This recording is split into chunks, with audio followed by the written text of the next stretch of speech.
It's a 61 Imperial, not a Chrysler Imperial, but an Imperial. It was a separate car from Chrysler. And a lot of them have been destroyed because they were the most popular destruction derby car ever built. And the Destruction Derby Association eventually outlawed them. So you can no longer use an Imperial in a destruction derby.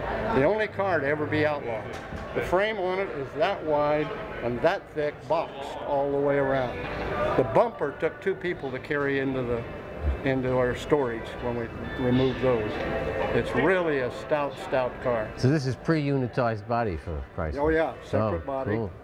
And so what made you pick this particular year and car? Well, I always loved the style of it. It had separate headlights that sat on top of the bumper. And I loved that, but I thought they should have been hanging from the bumper. So we turned them around, and they were way too big to put on this car. So Rick here cast me some aluminum ones. If the federal government hadn't required those 7-mile-an-hour bumpers, this thing would have had the headlights hanging the other direction, and the bumpers would have been removed like they are now. And one of the things Virgil Exner is famous for is his fins. Yeah. I mean, this is. Yeah, that's Virgil Exner fins. That is a. And I love those fins. So we didn't touch the fins. That's one of the few things we didn't change. Yeah. I love those tail lights. I liked them so well, I took another set and brought the exhaust pipe out through a set of tail lights on the bottom. Oh my God! Yes, indeed.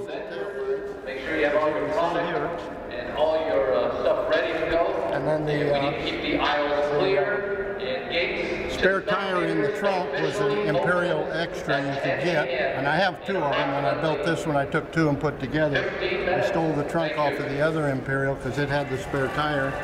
And then Gene Winfield looked at it and he said there's too much junk on that spare tire. It had a cross in the center. It looked like a hubcap. He said, get rid of all of that and just put Imperial on there. So we took his advice and cleaned up the trunk. And then it had a little latch, which I thought was kind of a nice looking little hatch. Just room for 2 fingers to grab and raise the trunk. And Gene said, that's too much junk back there. Get rid of that. And I said, I like that. I don't want to get rid of it. He pulled out a coin.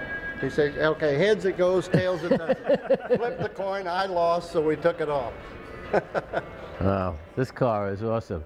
And the swivel seats were a factory accessory you could get. But there weren't a lot of them ordered because they were pretty expensive. It took me 3 years to find a set and put them in there. But that was Imperial extra. Both those seats swivel out, swivel in. In fact, the original ones were hooked to the door. So when you pulled the door open, the seat pulled open. Yeah. But that mechanism would give you trouble, and so almost all of them have been removed, including this one, because it's no problem to swivel it yourself. And then Rick has molded the... Rick molded those headrests, as well as the headlights, as well as the scoops. And all those little bitty crowns you see on the seat, the buttons. Yeah. He molded all of those. Because so that's where you got, I mean, I see them even in here. Yeah, he did those. Oh. Yeah. And then the cross-flow manifold in the 2 4-barrels was another accessory available on the Imperial and the Chrysler. And it was more for their racing, their drag racing model. It wraps around. Wow, this is narrow, fabulous. Yeah. And those headlights. You can see quite a distance with it. The only thing that's different about them is the beam's a little bit flat. So I've got one set a little higher than the other, so I end up with a longer beam. Wow. And then when Rick built them, we built them in 2 halves and screwed them together so we can get inside to adjust the headlights. Pretty awesome. Yeah.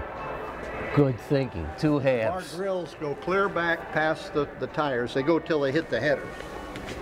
Oh my God. And so if you get down low enough, you can see the chrome engine. The entire engine has been chromed. The blocks, the head, every part of it is powder coated chrome. Certichrome they call it. And there's nothing under the car except the frame that's not chromed, and under the front anyhow. The upholstery was done by my favorite little Mexican shop in Modesto. Nobody ever heard of him, Castillo's.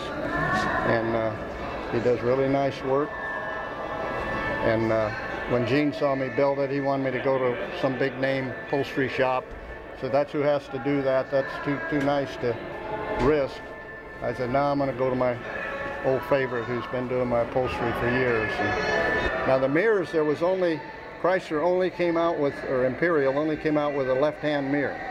And people that know Imperial said, where did you get a right-hand mirror that matches Imperial? And I said, well, I took another left-hand and I tore it all apart and rebuilt it so it became a left-hand. And then I ran the controls in through the dash, because you run the mirrors from little bubbly sticks on the dash. And so both of them are adjustable from inside the car, because you'd never be able to reach them where they are. Yeah, right. Right. I always wondered about that. A lot of the old English cars have the mirrors like way out over here. Yeah. So you have to get out of your car, adjust the mirror, get back in the car. Yeah. English.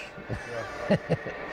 Well, thanks so much for talking to us, man. A couple other things that's interesting. Yeah. It's the only car to have a square steering wheel.